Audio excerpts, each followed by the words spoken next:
Welcome to Extreme Genes, brought to you by The Church of Jesus Christ of Latter-day Saints. And welcome to America's Family History Show, Extreme Genes, and ExtremeGenes.com. It is Fisher here, your radio root sleuth, on the program where we shake your family tree and watch the nuts fall out. And this episode is brought to you by BYU TV's Relative Race. Well, welcome back. It's nice to have you, Genies, and we got some great guests coming up today. A little bit later on, we're going to continue the conversation we started last week, talking about search angels. These are people who get somewhat skilled in the DNA area and are helping adoptees find birth families and help solve similar situations. So we're going to talk to Mikkel Keeney today. She's an Arizona woman who helps train search angels and give you a better idea about how you might be able to do the same on behalf of other people. Then later in the show, we're talking photographs with the co-founder of a great company called VividPix. Oh, their software is so easy and makes such a difference when it comes to repairing your faded photographs. And those that are damaged, you're going to love it. We're going to talk to Rick Voigt about that. And he's got some great tips for you, by the way, on how to preserve your photos, especially in the changing seasons that we've got coming up. Then still later in the show, we're going to talk to Team Black. It's Jerrica and Joe from Relative Race on BYU TV. Yes, it's the fourth season going on right now, and another episode is coming up Sunday night, 9 o'clock Eastern, 6 o'clock Pacific. You're going to find out what Team Black is thinking about the first 3 episodes of the show so far. All right, it's time to check in with Boston and talk to my good friend David Allen Lambert, the chief genealogist of the New England Historic Genealogical Society and AmericanAncestors.org. How's it going, David? Hey, things in Beantown are looking good, especially for our Red Sox. Yes, they are, aren't they? I think it's going to be a fun season for the playoffs in MLB. Where do we start with our family histoire news today, my friend?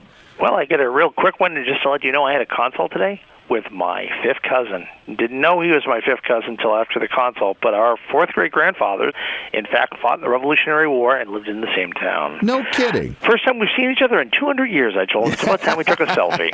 There you go. My first story for Family History News is in Göttingen, Germany, where a roofer working on a 12th century cathedral found a message in a bottle. Not on a beach, but in a roof. The ironic twist of this fish is it was a note left by his grandfather 88 years ago. Oh, wow. I love this.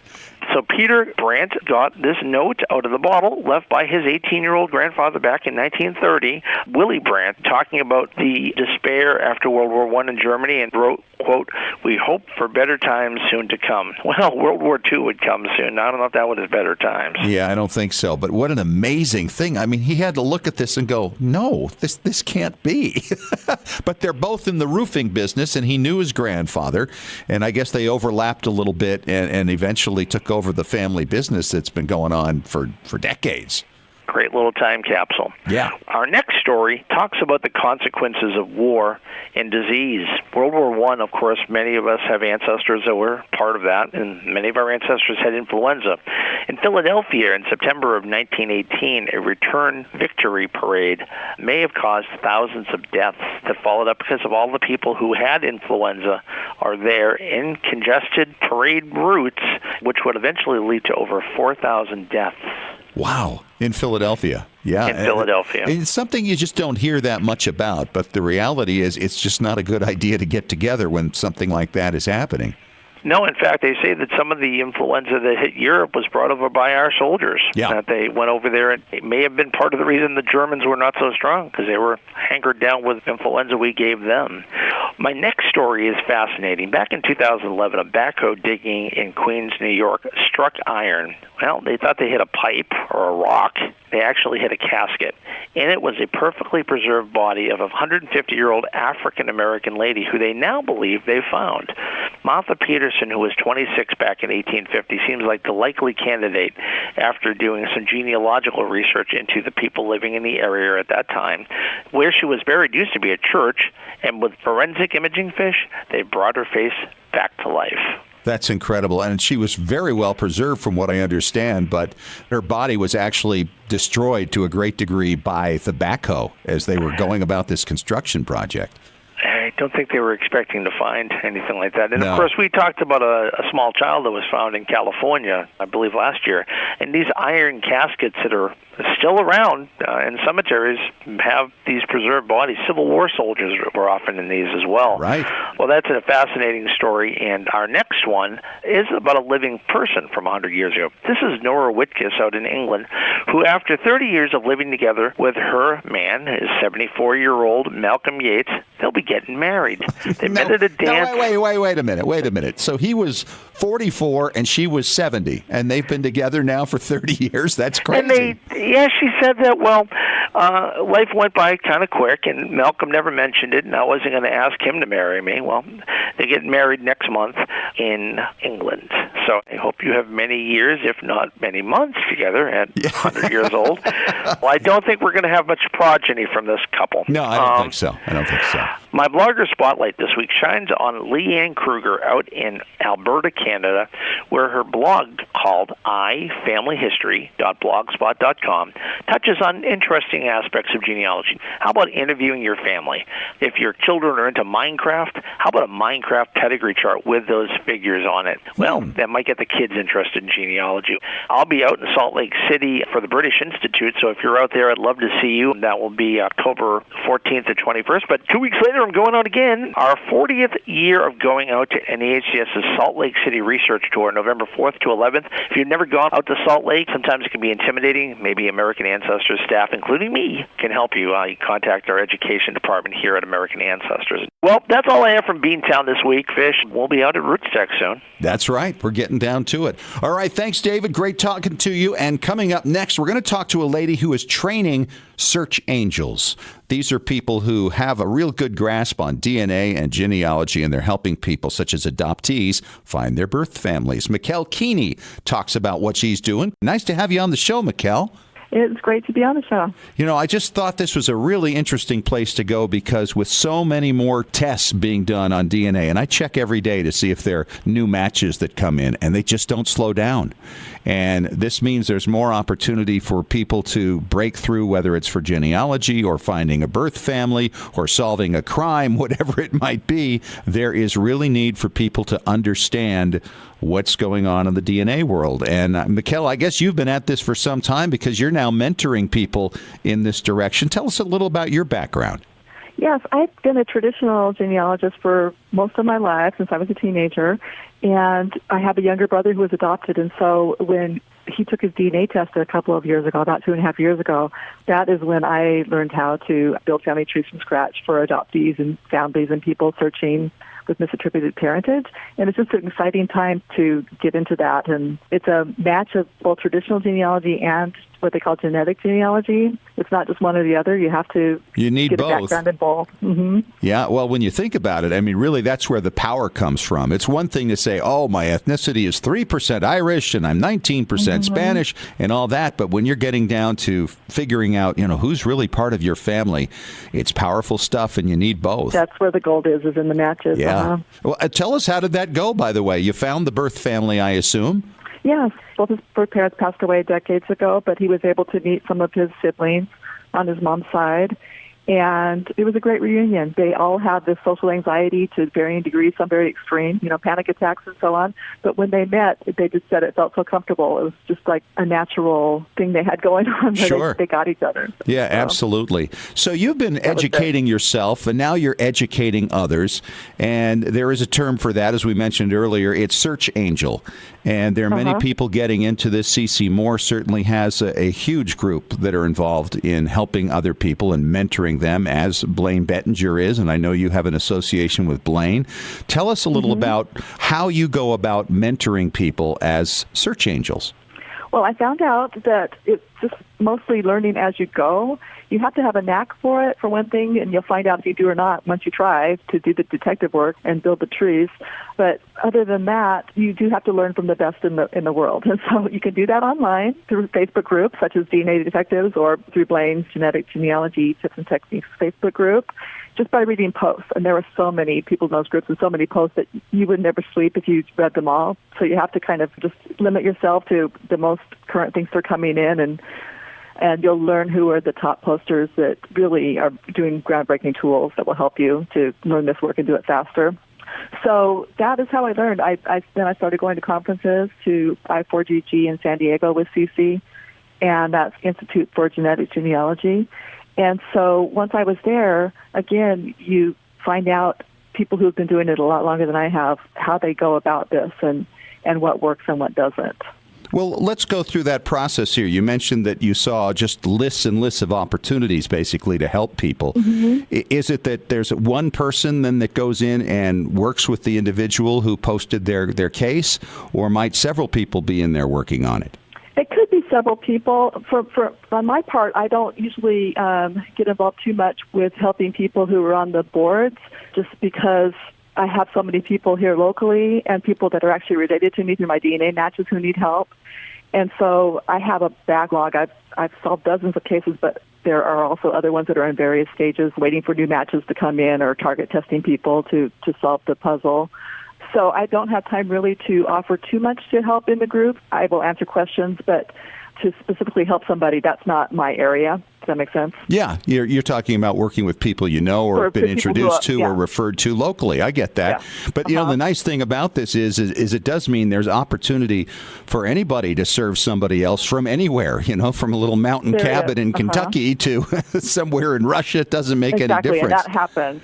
Some of the people I collaborate with live in other states, and I've never met them in person, but we trust each other's work and we know how to work together. Do you find that there are people with specialties that you lack, or vice versa, where you have that collaboration ongoing?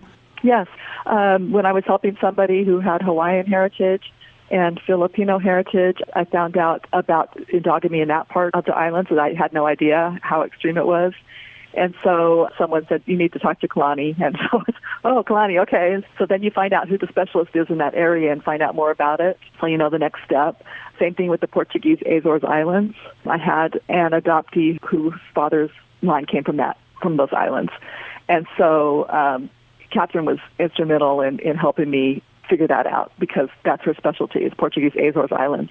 And honestly, when I went to her class at the first I4GG in San Diego a couple of years ago, I thought, this has nothing really to do with me. I don't know exactly why I'm here. And then it wasn't but a couple of months later that I met this adoptee who needed that specific help. And so I was able to know who to reach out to. Isn't that interesting? And that's really true. I think a lot of people look to many of us who have been doing this for a long, long time as the knowers of all things in the world. Mm-hmm. And the reality is that nobody can know everything about genealogy, whether it's, you compare New York City records, say, to records somewhere in Montana or to someplace in the Netherlands. I mean, they're very different. And you have to have people who know the territory, and the same really applies in genetics as well.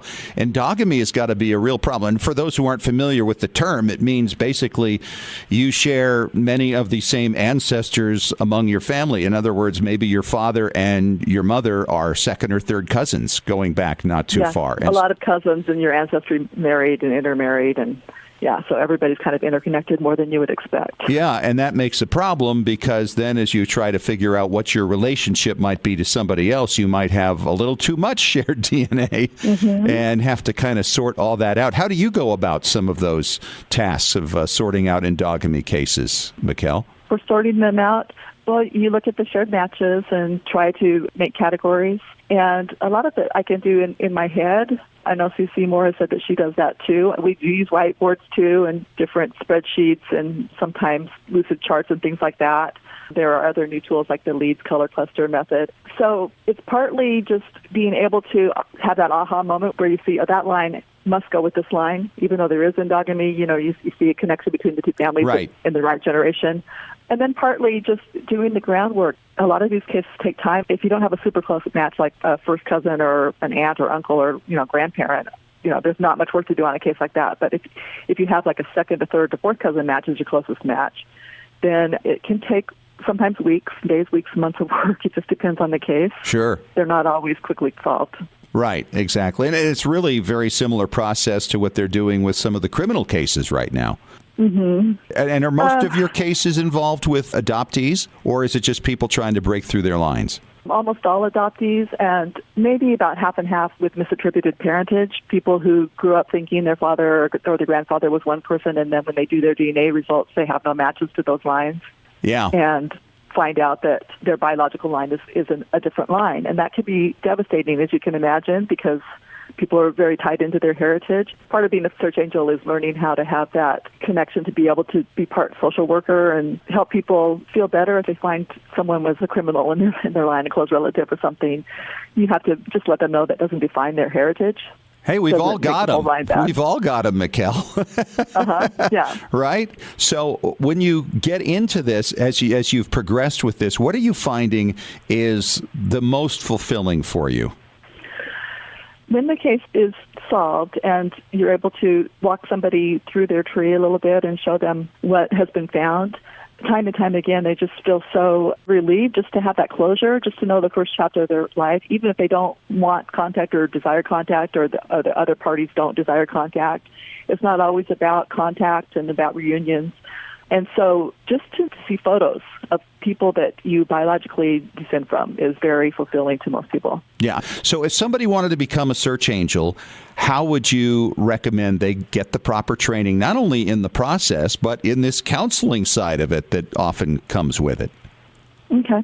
I would start on those two Facebook pages, either DNA Detectives and or Genetic Genealogy Tips and Techniques, and just read up on some of the posts and spend at least some time every day on them and see what's being discussed, because that doesn't cost any money at all, and you can see if that's something you really want to pursue.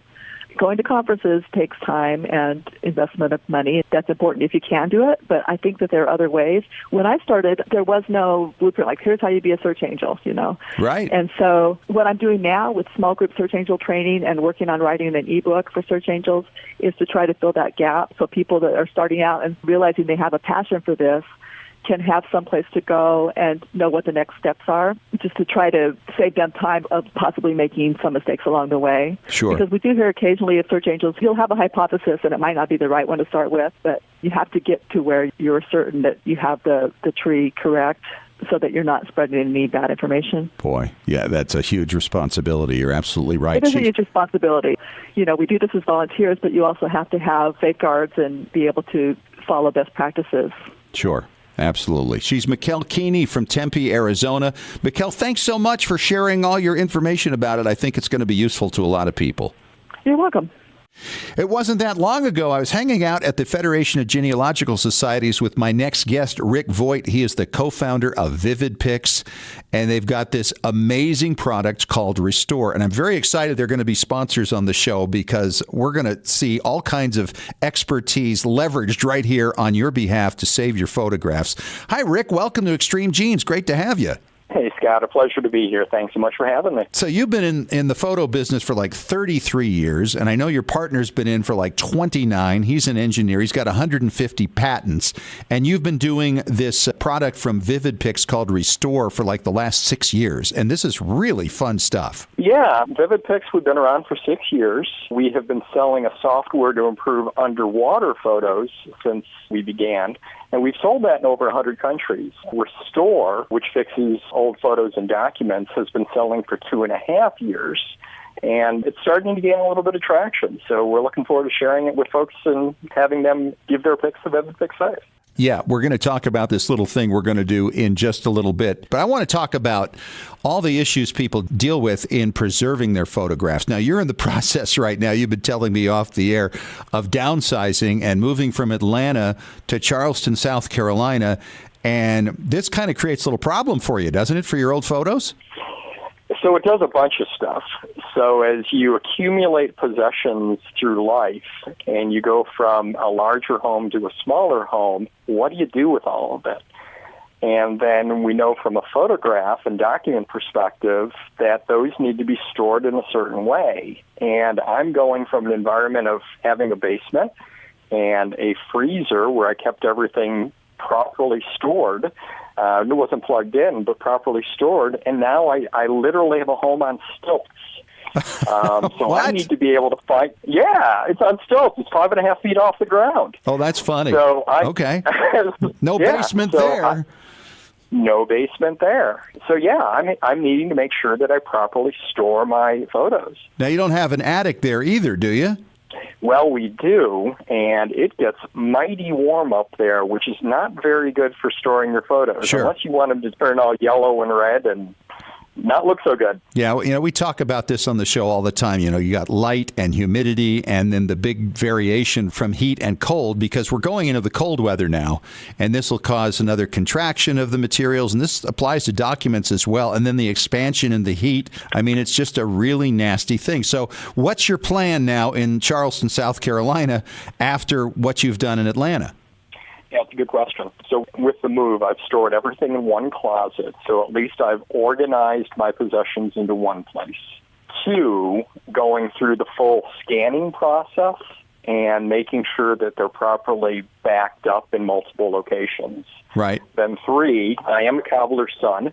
I have not improved all of my photos and all of my documents, so I'll run everything through Restore.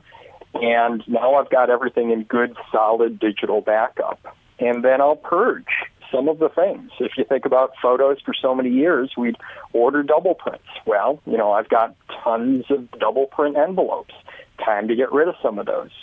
I've got tons of images that just weren't that great. So now I'm able to get rid of the ones that weren't so great. So it's a process. It's a process of love. I guess relive the memories along the way. It's true. And I must tell you, I kind of cringe when I think about the idea of throwing away any photographs. But the reality is, as time has gone on, we have gone from, you get a few pictures maybe in a lifetime, right, in the 19th century. And then it kind of picked up in the beginning of the 20th century. And by the 40s and 50s, a lot more pictures. 60s, 70s, 80s, wow, the duplicates, like you mentioned, and the bad ones that just come out. Those don't need to be saved. There's no benefit in that. And now, of course, we take photos digitally, and we can take dozens, if not hundreds, in a day if we choose to. Absolutely. And we are taking more pictures than ever before, and we're not having access to them because they're trapped on our phone. Over 90% of our images that we are taking are on mobile devices. And then some of them we're posting up on Facebook. Well, it's really hard to be able to pull those things back down again. So the organization is important for the current stuff. And then, really getting a handle on all the different photos through the years. Yeah, it's a real challenge. And then recently you told me about this. You were visiting your mom, who's, like 87 or something now? And you did this great project that I think makes so much sense, involving a camera over your shoulders and a photo album. Yeah, so what I did is I set up a tripod. I put a standard digital point-and-shoot camera pointing down at the photo album, so it was over our shoulders. And then we just went through page by page by page, and she got to remember and relive all of those memories. And now I have all of that recorded. So now when I go back into the photo albums, I know the stories behind the photos. Yeah, I love that. And it makes a lot of sense. There are a lot of photos that have people who are not even related. They're just old friends or college people, somebody like that. It's good to know who you've got in those photos. Well, yeah, and you're able to get to know your mother better than you knew before. I mean, that was just really fun. Yeah. It's a great time. All right. We've got to talk about this great deal you're putting together for people to get 10 free conversions on their photographs, improving them with the click of a button. And I got to tell you, having seen this work at the Federation of Genealogical Societies conference in Indiana in August, it's amazing. And it's so nice to see how easy you've made it, because even people who are, shall we say, technically challenged are going to find this a breeze. Yeah, so what we've done is we've designed patented software in order to improve color, contrast, sharpness, and brightness all at once. So there's super great software called Photoshop in the marketplace, but it can be a little bit difficult to know how to use. Yep. And what our patents do is, or the way that we analyze all of our photos, is we understand what needs to be adjusted, and in one click, you're able to adjust color, contrast, sharpness, and brightness. And then in our trial, what we're able to do is to provide 10 free fixes. So the people are able to pull down our software, fix 10 photos, no credit card required, and it's kind of like, I'm from Missouri, show me. Let me see how this stuff really works. Right, yeah. And so putting together a web page, so vivid-pics.com/extreme genes, and now folks are able to download the software and give it a try. Now, this is fun, and you can link to it also through our extremegenes.com website, and you'll see links to it periodically on our Facebook page as well. And so, once again, your address for it is vividpics.com/extremegenes. Exactly. So vivid-pics.com/extreme genes. All right. And it's very fun. And they give you like 9 different choices of improved pictures of the same one, and you can pick the one you like, and then you just move on to the next one. It doesn't get any better than that. And Rick, I'm excited about it because I'm thinking, with the holidays coming up, what a great gift to be able to take some of these improved photos and give them as gifts to your family members. Absolutely. So it's an easy way for you to be able to improve some of your photos, and actually you can print them on vividpicsprint.com, and you can make photo albums or enlargements or any number of things. Yeah, it's great stuff. So check it out at extremegenes.com or vivid-pics.com/extremegenes and get your free 10 pics fixed. It's awesome. It's great talking to you, Rick. I'm looking forward to seeing what some of our listeners come up with and the improvements they get in the pictures. We'll share them on social media and, of course, on your site as well. It's going to be a lot of fun, and what a great project as we move into the fall with Vivid Pics. Scott, thanks for your time. Thanks to all of your audience. As you know by now, Relative Race is back on BYU TV every Sunday night at 9 o'clock Eastern, 6 o'clock Pacific, and whatever time in between, right? And we're up to episode 4, and we've got Team Black on the line with us right now. They're out of Cincinnati, Ohio. It's Joe and Jerica Henline, the siblings. How you doing, guys? Hey. We're doing good. You are, aren't you? You're having too much fun, I can tell. So who decided to go on the show and why? Oh, that would be Joe. Joe definitely decided for us. Honestly, I was really just scrolling through on social media, and I saw a link pop up that said audition for Relative Race. And so I clicked on the link, and Jerica and I just kind of casually threw together a little audition video, and we submitted it, and they called us the next day. So we're like, oh, dear, what did we get ourselves into now? Well, you got a shot at $50,000 and having some amazing experiences with your relatives. And what were you looking for, by the way? We weren't sure exactly what we were looking for. We know most of our relatives that are close to us, but we didn't know exactly what specifically we were looking for. We were just looking to find family and make new friends with our family members. Really? So you weren't missing anybody? There's no adoption situation in your family. You just wanted to get a little further out and see what was out there. Exactly, yeah. We just wanted to have an adventure together as siblings. Now, obviously, we can only talk about episodes 1, 2, and 3 because that's all that's aired right now. We don't want any spoilers for the rest of the season. But let's talk about one of those highlights in there for you that you were completely not expecting. Yes, absolutely. So one of the biggest surprises for us was getting to hear our grandfather's voice for the very first time. He passed before either of us were born.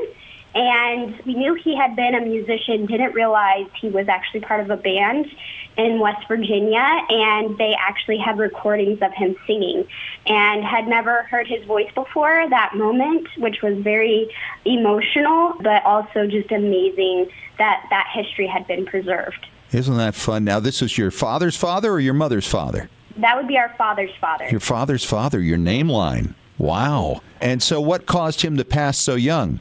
I believe he died of heart disease of some sort. I don't remember all the details, but Sure. He passed early on. And so you met other relatives connected to your grandpa? Right, yes. So we actually connected with our cousin Don.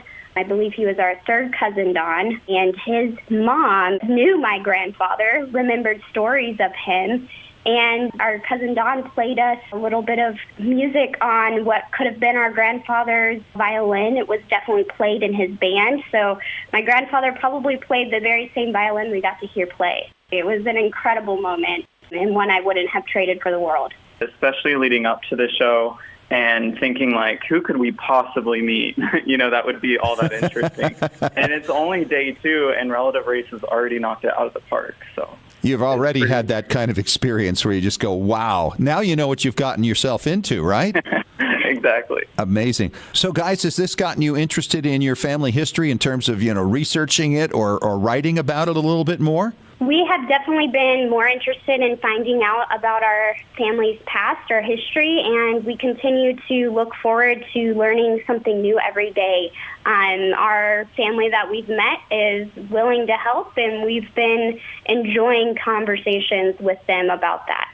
Wow. Well, this is fun stuff. These are the siblings, Joe and Jerica Henline. They're Team Black on Relative Race on BYU TV, Sunday nights at 9 Eastern, 6 o'clock Pacific. And you guys continue on, and we look forward to seeing further adventures with you for the rest of the year. Absolutely. Thanks so much. We're looking forward to sharing our journey. It's time to talk preservation with Tom Perry from TMC Place. He is our preservation authority. And Tom, boy, we've seen a lot of natural disasters recently and in the most recent months as well. We had, of course, all the flooding from Hurricane Florence that's been taking place on the East Coast. Now on the West Coast, it's kind of strange, but in the Southwest, Arizona, Utah, getting the remnants of Hurricane Rosa. Those things aren't usually pushed inland like that, but for areas where they had fires, you got mudslides now, and all these weather situations affect people and their family memorabilia, do they not? Yeah, that's absolutely the truth, and you have to be really careful with these things because they need immediate attention. However, you don't always have immediate attention to give it because of all the things going on at the same time. So we're going to show you how to use a Back to the Future time machine to be able to preserve your videotapes, your audio tapes, and things such as these, your old film and such. Okay, so let's talk about fire, first of all. Now, people have material, I'm sure, lost in fire. But lost means what? How do you know film or video or any of these things are lost?